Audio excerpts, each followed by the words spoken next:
My wife invited her ex for dinner, humiliated and compared me in front of him. But I disappeared. I, 35 meters, am filing for divorce from my wife Tessa, 28F, after she invited her ex over for dinner, humiliated me in front of him, and now everyone's saying I'm wrong for wanting out. Tessa and I have been married for 5 years and have a 4-year-old son together. We met in grad school when I was finishing my master's and she was an undergrad. After getting married, I initially quit my job, but had to rejoin the workforce when our son was 6 months old because Tessa's income alone wasn't enough for the three of us.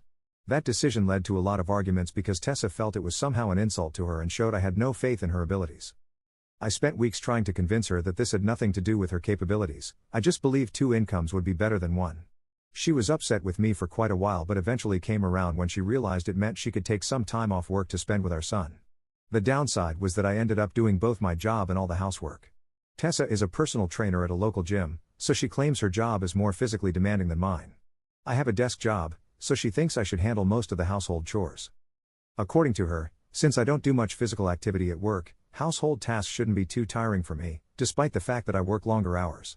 When I first started working, we agreed she'd help with at least some chores. But I'd always come home to a half-done job, and her excuse was always that she was too exhausted. We'd fight about it constantly until I eventually gave up trying to make her do her part. I started doing everything myself just to avoid the regular arguments. The stress got to me so badly that I started smoking. Tessa mocked me for this too, saying I was just trying to show off how stressed I was. I spent the last couple of years living like this while also putting up with Tessa's relentless comments about my sloppy cooking, which was partly her fault since she never helped with meal prep and I had to rush everything between work and other chores. I stayed purely for our son's sake, knowing that leaving would impact his life. Last year, I finally broke down and hired a maid, paying her salary from my own pocket. This led to more mockery from Tessa because she thought it reflected poorly on my homemaking skills. She would constantly compare me to her father, her uncles, and other men she knew who could easily manage both work and home. I would argue that these men probably had supportive wives, but she would just laugh it off and tell me to relax because it was just a joke. That would infuriate me even more. We did have good times occasionally, but what stuck with me were the times she would get under my skin, and I'd been contemplating divorce for quite a while. I finally snapped last week when Tessa brought home her ex-boyfriend Luca, 28M, for dinner. Luca was her high school sweetheart, and they were together for almost 6 years until they broke up because they were heading to different colleges. She ran into him at the grocery store, he'd recently moved into our neighborhood, and invited him over for dinner without even asking me, which was strike one. I knew these two were quite the item in high school because Tessa's friends would often bring him up and tease her about it, even after we got married. But that didn't prepare me for how flirty and overly friendly she acted during dinner. I could tell she was trying to get under my skin, and it was working. That was strike 2. Then came strike 3, she started joking about what a sloppy husband I'd make and how lucky I was to have my job as an excuse, otherwise she wouldn't be able to explain my miserable cooking skills to any guests. She made these jokes because Luca is a stay-at-home dad of 2 daughters, and she kept implying he was doing a far better job at everything compared to me. She informed me that Luca was actually at the grocery store buying ingredients for some French dish he was planning to make for his wife, then cracked a joke about how I'd never be caught doing anything like that. Even brought up my smoking, saying I just wanted to show off how stressed I was, unlike Luca who does everything perfectly. By then, I was fighting back tears, but I didn't want to give Luca the satisfaction of watching me cry, so I just smiled through it all. It was a humiliating experience, and by the time I served them ice cream for dessert, I'd made up my mind to leave that night. I waited until Tessa went to bed. I usually do the dishes at night and don't go to bed until she's asleep anyway, so this wasn't unusual. Once she was snoring, I packed some clothes and other necessities for myself and our son, called a cab, and headed to my parents' house. It was nearly midnight when I arrived. As soon as my mother opened the door and I tried to explain, I broke down sobbing. This made my son cry too because he was cranky and confused. I had to bring him along because I wasn't sure if Tessa could properly care for him in my absence, and I didn't want to abandon him to find out. My parents took us in without questions, and once they put my son to bed, I was finally able to calm down and tell them everything. The next morning, Tessa called me in a panic asking where I was.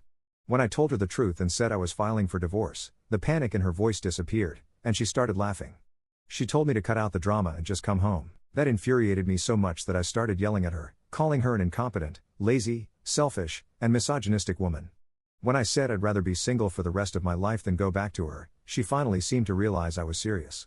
Instead of apologizing, she started fighting with me over the phone, saying I was overreacting and making a big deal out of nothing.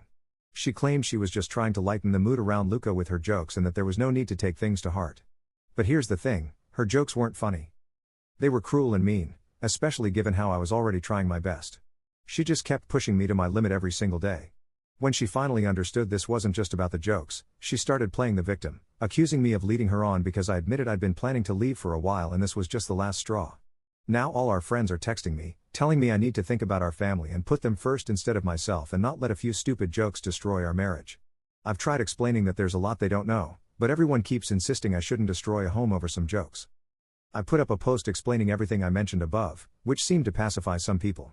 Tessa saw it too and said if these were my problems with her, I should have told her and she would have worked on it. It's ridiculous because I've been telling her these things for years, but it had no effect. It was like talking to a wall, and I'm just done now. But after that post, she started saying she would change and be better, that she just needed one last chance to make it work. She got some of our friends to try and persuade me to stay, promising me she would definitely change for the better and be a good wife. But the fact that she keeps involving our friends just rubs me the wrong way. It feels like she's trying to peer pressure me into not getting a divorce, which is a manipulative and childish tactic. I don't believe she's capable of changing anymore because I've given her countless chances to improve over the past few years, but she never has. I'm sure that even if I stayed now, she might try to put in some real effort for a few months but would eventually go back to her old behavior. I'm not getting any younger, and I'm sick of being a single father despite having a wife. Apart from everything else, I don't think she's the right role model for our son. I definitely don't want my son growing up in a household where behavior like Tessa's is normalized. I stayed with her for so long for my son's sake, and now I'm leaving her for the same reason. 2 days ago, I filed for divorce and today she was served. She's furious, mainly because she didn't even want a divorce in the first place, and also because I filed for full custody of our son and requested to keep the house we lived in, or alternatively, sell it and split the money 60-40 with me getting the larger share. The house was a wedding gift from both our parents, so I think it's fair that either I get to keep it, or we split the money if we sell it. I believe I'm entitled to the larger share because of all the hard work and effort I've put in over the last few years, working full-time, raising my son, and doing all the household work without any help from her. I'm not even demanding alimony, so I think it's a completely fair petition. But Tessa says I'm being unreasonable and that even if I want a divorce, I shouldn't have filed for full custody because our son is just as much hers as he is mine. Which is fair, but I don't think she's up to the task of being a mother. I haven't tried to take away her visiting rights. She can still come by and see her son whenever she wants to. She just doesn't get to have him full time. She called me after being served and told me I was being insane and this was a gross overreaction. She said she already didn't agree with the divorce, and now that I was demanding full custody in the house, she had reason to believe I was just being hysterical and not thinking straight. When I explained that I had come to this conclusion after a lot of thinking and that it hadn't been easy for me either, she broke down crying on the other end, which made things very awkward. Tessa isn't much of an emotional girl, pretty obvious from everything I've said, so her breaking down is a very big deal. She was sobbing and telling me very emotionally that she never expected she could ever stand to lose me someday, which is why she'd taken everything for granted. She begged me to give her just one last chance to prove she could be a good wife and a great mother. It was incredibly hard for me to stand my ground, but I had to tell her my decision was final and that she'd realized things a little too late. I couldn't just go back to that life again. She started crying even harder, and for the next couple of minutes, I just had to stay on the call and try to console her, which was weird and uncomfortable for me. Eventually, she stopped crying and said she'd never be able to forgive me or herself if our son suffered because of this. I assured her this was just a temporary arrangement because our son is still little, and we could renegotiate the terms of his custody in a couple of years when he's a bit older. I told her this was going to be hard on both of us, but we just had to make the best of our situation and try to be strong for our son's sake. But then she abruptly hung up on me, and I didn't hear anything from anybody for the next couple of hours.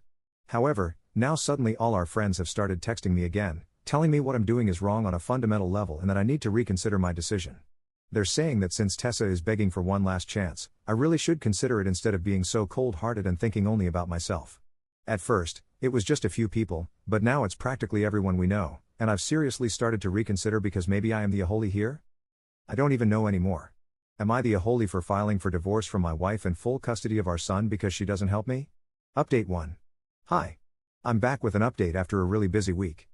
I've been working with my attorney preparing for the negotiations. Tessa and I will be meeting with the court-appointed mediator first for both the divorce settlement and the custody case. I'm not too worried about the divorce proceedings itself, but the custody battle has me pretty stressed out. Everyone keeps telling me I'm being unreasonable about wanting full custody, but they don't understand the whole picture. I know our son prefers me, mostly because he spends more time with me and always has. Tessa's always tried to have a relationship with our son solely on her terms, but we all know that's not how kids work.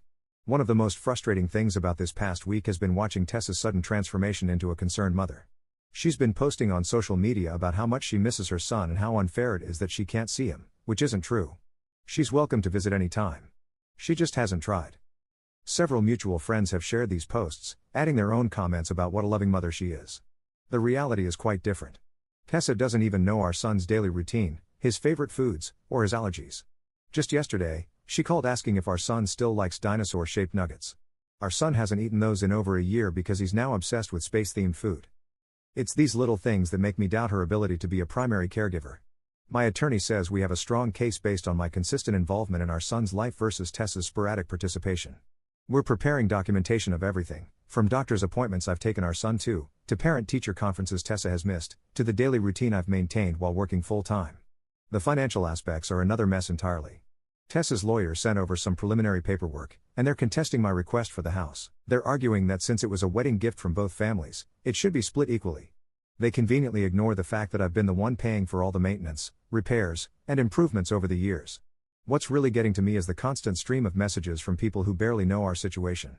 Some of Tessa's gym clients have even reached out to tell me how devastated she is and what a great girl she's always been. It's like they're living in an alternate reality where being charming at work automatically makes you a good wife and mother. The most surprising development has been my father-in-law's reaction. Unlike most of our friends who've taken Tessa's side, he actually called me to say he understands my decision. He revealed that he had similar issues with Tessa's mother in their early marriage years, but he chose to stay and work it out. The resignation in his voice when he said those words told me everything I needed to know about how that worked out for him. My own parents have been incredibly supportive through all of this. My dad has been helping me organize my financial documents, and my mom has been taking care of our son when I need to meet with lawyers or attend to paperwork. Their support has made me realize just how lonely and unsupported I felt in my marriage. I'll be honest, the stress has been overwhelming at times. Last night, I found myself reaching for a cigarette for the first time since moving out, but I stopped myself. I realized I started smoking because I was unhappy in my marriage, not because I needed it. It's strange how clarity comes to you in these moments.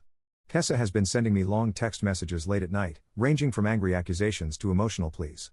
In her latest message, she wrote about how she's been watching cooking videos and learning to do laundry properly. It would be almost funny if it weren't so sad. These are basic life skills she's only now deciding to learn at 28. Some mutual friends have started sending screenshots of Tessa's private social media posts where she's sharing her side of the story. She's painting herself as a devoted wife blindsided by a husband who never communicated his unhappiness. The comments are full of people calling me heartless and suggesting I might be having a midlife crisis. I had to laugh at that one. Apparently, at 35, I'm already in midlife crisis territory. My attorney advised me to document everything but not to respond to any of these provocations. She says it's actually helpful for our case when she shows this kind of manipulative behavior publicly. Still, it's hard not to feel attacked from all sides. The only thing keeping me grounded is seeing how much more relaxed our son has become since we moved to my parents' house.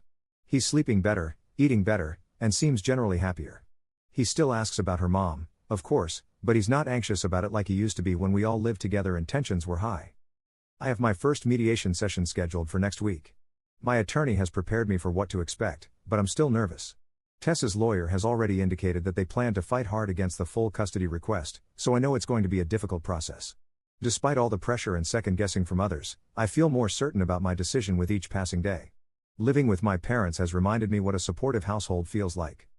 I've been getting proper sleep for the first time in years, and I'm starting to remember who I was before I became so consumed by trying to make an impossible situation work. The next few weeks will be crucial as we start the formal proceedings. I'll update again after the mediation session, but for now, I just wanted to thank everyone who supported me in my original post. Your comments helped me stay strong when I was doubting myself the most. Update 2, today, Tom came to visit us at my parents' house. It's been a week and a half since my last update, and honestly, I was dreading this encounter. We have our mediation session scheduled in a few days, so this was probably our last informal meeting before the legal process begins in earnest. I expected this to be a confrontational visit, especially given all her emotional text messages lately. However, what happened today completely changed my perspective on several things. When I opened the door, Tessa was standing there looking more put together than I've seen her in years. She was wearing a proper dress instead of her usual gym attire, and she'd even brought a small gift bag for our son. What really struck me was her demeanor. There was none of the defensiveness or hostility I'd been preparing myself for. She made small talk with my parents, something she rarely did even when we were married. She asked my mom about her garden and discussed some local sports with my dad. It was awkward, yes, but also strangely civil. After about 15 minutes of this surprisingly normal conversation, she asked if she could see our son. The way she asked it not demanded, but actually asked it was already such a departure from her usual behavior that it took me a moment to respond. Our son was playing in the living room when we walked in. The moment he saw Tessa, His entire face lit up. "Mommy!" he shouted, abandoning his toys and running straight into Tessa's arms. I hung back by the doorway, watching their interaction. Tessa had brought a new puzzle, one with spaceships, showing she'd actually paid attention when I mentioned our son's new space obsession in the custody paperwork. They sat together on the floor, and Tessa let our son take the lead in putting it together, something she'd never done before. Usually, she'd try to control the activity, getting frustrated when our son didn't follow her instructions exactly. What really got to me was hearing Tessa ask our son about his day, his friends at daycare, and his favorite parts of living at Grandma and Grandpa's house. She actually listened, to our son's rambling answers about the neighbor's cat and the tree house in the backyard. In all our years of marriage, I never seen her engage with our son like this. At one point, our son started telling Tessa about how I make his sandwiches in the shape of rockets now. Instead of making a sarcastic comment about my culinary skills, as she would have done before, Tessa asked our son to teach her how to do it. They spent the next 20 minutes in the kitchen, with our son very seriously instructing her mother on the proper rocket sandwich construction technique. The real turning point came when our son asked when he could see her mommy again. The hopeful look on both their faces hit me hard. Tessa didn't jump in with demands or try to manipulate the situation. She just looked at me, waiting for my response. After they finished playing, when it was time for Tessa to leave, our son gave her a big hug and asked her to come back tomorrow. Tessa looked at me questioningly, and I found myself nodding before I'd even really thought about it. Tessa and I talked briefly at the door before she left. Without any of her usual defensiveness, she acknowledged that she'd been a lousy mother so far. She admitted that seeing how much our son had grown and changed in just these few weeks made her realize how much she'd missed by not being more involved. She told me she was ready to learn everything it would take to be a better mother, even if she couldn't be a better wife. She mentioned that she'd hired a nanny to help her learn proper child care techniques, and she's been taking parenting classes 3 times a week. She showed me the certificates on her phone, not bragging, but just letting me know she was serious about this. She didn't try to convince me to come back or make any grand promises about changing. Instead, she just requested that I reconsider the full custody arrangement. She suggested we could work out a schedule that would allow her to prove she could be a responsible parent while ensuring our son's routine wasn't disrupted. After she left, I called my attorney. I told her I no longer wanted to pursue full custody and would be open to discussing a joint custody arrangement. She reminded me of all the documentation we'd gathered showing Tessa's previous lack of involvement, but I explained that I needed to give her a chance to be a better mother, even if she hadn't been a good wife. The look of pure joy on our son's face today made me realize that while ending my marriage is the right decision, I don't have the right to end my son's relationship with his mother, especially not when Tessa is finally showing real signs of wanting to step up and be the mother our son deserves. Update 3. The divorce negotiations have begun, and surprisingly, things are going much smoother than I expected. Tessa and her lawyer have been remarkably cooperative, which I suspect is her way of showing remorse for her past behavior. We've started working out the custody arrangements for our son, and while everything is still informal and verbal at this point, we're thinking she should spend half the month at my place and the other half at his mom's. That's actually what we're doing right now. My son is supposed to go live with his mom in a couple of days. I was initially anxious about this arrangement, but Tessa has really stepped up. She's asked her mother to help her out, which has been a huge relief. Despite our marriage ending, she's been incredibly supportive, even more so than some of my closest friends. She still calls me daily to check in, sending me pictures of the bedroom she's helping Tessa set up for our son. The house situation has also been resolved more easily than I anticipated. Tessa agreed to sell it and split the proceeds 55-45 in my favor, acknowledging the extra work I put in over the years. Her lawyer actually suggested this compromise, which shows they're genuinely trying to be fair. Tessa has also enrolled in a co-parenting course, something the mediator recommended but wasn't required. She's been sharing her progress with me through our new co-parenting app, which helps us keep track of schedules, appointments, and our son's activities without direct contact. The most surprising development has been how Tessa handles our son's space phase. She's transformed the spare room in her apartment into a mini planetarium, complete with glow-in-the-dark stars on the ceiling. She asked me for our son's bedtime routine and has been practicing it with her mom to ensure consistency between homes. I'm still seeing our son every few days during Tessa's time because neither of us thinks going 2 weeks without seeing either parent is good for him. We've worked out a schedule where we alternate weekends and have Wednesday dinner with whoever doesn't have him that week. The mediation sessions have been productive, focusing on practical co-parenting strategies rather than rehashing our marital issues.